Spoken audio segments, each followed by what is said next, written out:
Muy buenos días y bienvenidos para aquellos que os incorporáis por primera vez a este canal. Soy Encarnación Troyano y en este canal hablamos de derecho administrativo. Hoy vamos a hablar de los recursos de las haciendas locales. Cuando hablamos de haciendas locales estamos hablando de municipios que al tener autonomía para gestionar sus intereses tienen que contar con medios suficientes para llevar a cabo dicha gestión. Esos medios son los que vamos a estudiar en este vídeo, es decir, los recursos con los que cuentan los municipios para gestionar sus intereses, y lo vamos a ir explicando uno a uno. El primero de ellos sería los ingresos que proceden de su patrimonio y demás de derecho privado. Las entidades locales cuentan con su propio patrimonio que está constituido por una serie de bienes, derechos y acciones que les pertenecen. Esos bienes se clasifican en bienes de dominio público y en bienes patrimoniales. Todo lo referente a bienes de dominio público y bienes patrimoniales lo tenéis ya explicado en otro vídeo que os dejo el enlace en la descripción del vídeo de hoy y que recomiendo que veáis para que podáis entender todo lo que vamos a estudiar a continuación.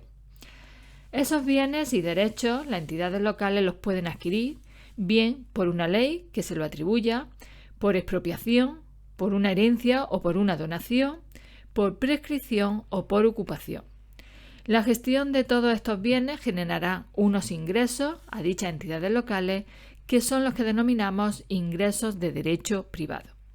Aquí nos vamos a parar para definir cada uno de estos conceptos para que se quede claro de lo que estamos hablando. Sobre la expropiación haré un vídeo próximamente en el que profundizaremos sobre el tema, pero en principio quiero que sepáis que la expropiación es el modo que tiene la Administración de quitar la propiedad de un bien o de un derecho a una persona particular a cambio de una compensación. También es necesario que distingáis entre herencia de bienes y donación. En la donación, la transmisión de bienes y derechos se produce inter vivos, es decir, en vida de las personas que llevan a cabo esa donación, es decir, de los donantes. Y en la herencia, la transmisión, sin embargo, tanto de los derechos como de los deberes, se produce mortis causa, es decir, cuando la persona que concede los bienes ya ha muerto. En cuanto a la prescripción, es cuando la Administración adquiere el título de propiedades por el uso de la misma a lo largo del tiempo.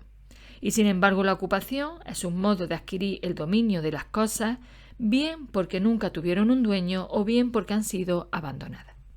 Los tributos también son recursos con los que cuentan las entidades locales para gestionar sus intereses, pero aquí voy a hacer un inciso porque la mayoría de las personas confunden tributos con impuestos. Cuando hablamos de tributos estamos hablando del dinero que la Administración cobra al ciudadano a cambio de proporcionarle unos servicios, pero estos tributos pueden ser de tres tipos: impuestos, tasas y contribuciones especiales. Como veis, el impuesto es un tipo de tributo, pero no es el único. Aquí no me voy a detener más porque voy a hacer un vídeo solo dedicado a los tributos un poco más adelante. Otro de los recursos serían las participaciones en los tributos del Estado y de las comunidades autónomas. Al igual que las entidades locales, el Estado y las comunidades autónomas tienen también sus propios tributos, es decir, sus propios impuestos, tasas y contribuciones especiales. Pues bien, una parte de esos tributos, tanto del Estado como de las comunidades autónomas, pueden ir destinados a repartirlos entre las entidades locales, las cuales cuentan así con otra línea de ingresos para financiarse. El siguiente recurso serían las subvenciones. Las subvenciones son las cantidades de dinero que reciben las entidades locales para poder financiar los servicios públicos locales, y las pueden recibir de las comunidades autónomas a las que pertenezcan o del Estado.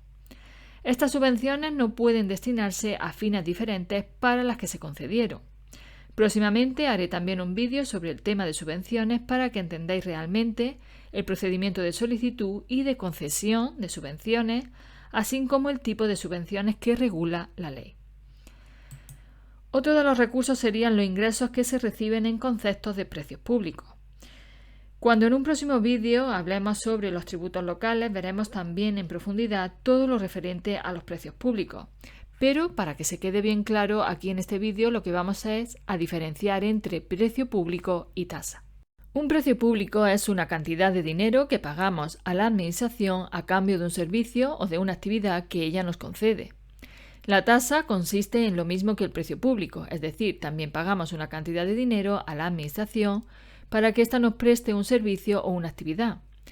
Por lo tanto, para diferenciar uno y otro, tenéis que fijaros en dos características. La primera es que la tasa es obligatoria y el precio público es voluntario. Y la segunda es que esa obligatoriedad de la tasa deriva de que ese servicio o actividad solo lo podemos obtener de la propia administración. Sin embargo, en el caso del precio público es voluntario, precisamente porque ese servicio o esa actividad también lo podemos obtener del sector privado, es decir, de una empresa privada que ofrezca esos mismos servicios o esas mismas actividades. Por ejemplo, cuando renovamos el DNI, es decir, el Documento Nacional de Identidad, estamos pagando una tasa, porque ese servicio solo lo podemos obtener de la propia administración y además es algo obligatorio, con lo cual, queramos o no, tenemos que acudir a la administración para obtenerlo. Sin embargo, cuando pagamos, por ejemplo, una entrada para una piscina pública, es decir, que dependa del ayuntamiento, estamos pagando un precio público, puesto que es algo voluntario, ya que siempre tenemos la opción de irnos a una piscina privada, por ejemplo, una piscina de un gimnasio privado. De todas formas, debéis saber que en la Ley 8/1989 de 23 de abril de tasa y precios públicos podéis encontrar lo que se consideran tasa y lo que se consideran precios públicos. El siguiente recurso con el que cuentan las entidades locales para financiarse sería el producto de las operaciones de crédito. Son actividades financieras que llevan a cabo las entidades locales para poder así obtener crédito, es decir, dinero que en ese momento no tiene y que a través de dichas actividades pueden obtenerlo. Las entidades locales podrían llevar a cabo estas operaciones de crédito en todas sus modalidades, tanto a corto como a largo plazo, y se deben ajustar al principio de prudencia financiera, que no es otra cosa que elegir aquellas operaciones financieras que suponga el menor riesgo y el menor coste. Las dos formas más comunes que utilizan las entidades locales para obtener crédito son la emisión de deuda pública y la contratación de préstamos o créditos. Esto último tenemos todos claro a lo que se está refiriendo la ley y lo que vamos es a explicar un poquito en qué consiste la emisión de deuda pública. Para poder explicar esa emisión de deuda pública, primero tenemos que saber lo que es la deuda pública y diferenciarla de lo que es el déficit público. El déficit público es el dinero que la administración poco a poco va pidiendo prestado a lo largo del tiempo. Y la deuda pública es la cantidad total final de dinero que deben las entidades locales porque durante mucho tiempo los gastos públicos han sido mayores que los ingresos públicos, es decir, que durante mucho tiempo han tenido déficit público, han gastado más dinero del que tenían. Para obtener recursos financieros y poder pagar esas entidades locales esa deuda pública, las entidades locales pueden emitir títulos valores.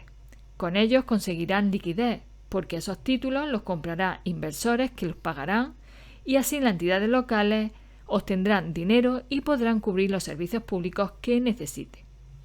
Se regulan dos procedimientos de autorización para emitir deuda pública local, el ordinario y el abreviado. El ordinario se establece para todas las entidades locales que pretendan realizar una emisión de deuda pública, pero de forma puntual o aislada, no como un recurso habitual de financiación. Y el procedimiento abreviado es de carácter voluntario para aquellas entidades locales de más de 200.000 habitantes que realicen emisiones de deuda pública de forma periódica y sistemática y se hayan comprometido a cumplir un plan de deuda a 4 años. Las entidades locales están obligadas a publicar íntegramente en el Boletín Oficial del Estado la resolución por la que se autoriza la emisión de deuda pública y una vez publicada la entidad local podrá proceder a dicha emisión. Por último, como último recurso, para poder financiarse, las entidades locales cuentan también con el dinero que cobran por multas y sanciones. Si te ha gustado este vídeo, suscríbete al canal porque próximamente subiré más vídeos sobre haciendas locales. Gracias como siempre por acompañarme y os espero en el próximo vídeo.